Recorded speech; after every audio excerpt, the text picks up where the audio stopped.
si ngọ khai mô rì và dư ngơ đi khư lâu rê thao hi bao lại mà bao ni lì khi bà cô sơ phải xa lỡ hồ và ni mà bao à hình giờ nhiều này ghi sao vi chỉ một là hai sơ bị dư ô à với sơ vì vẻ chi thì khai để phê ta bài họ ra cô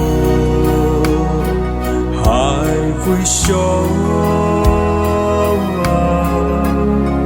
yêu bỏ ba ngô mô dư chi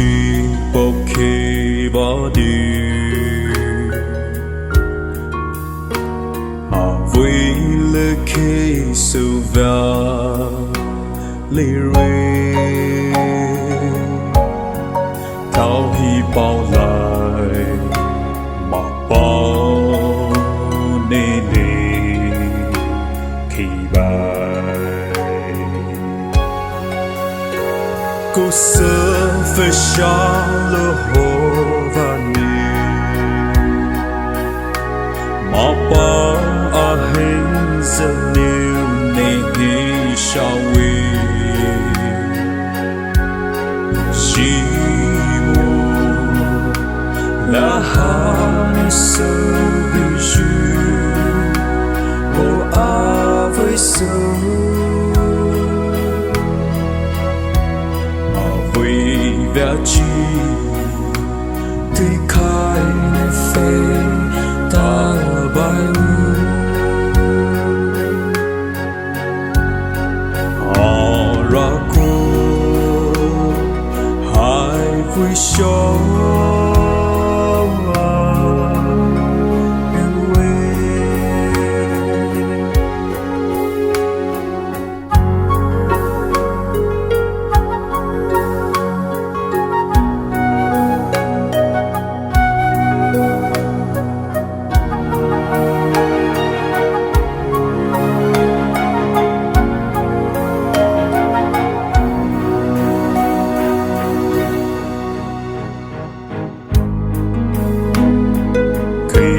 khi sợ có chữ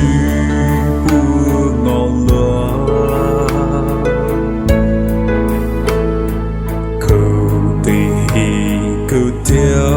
hay giờ bà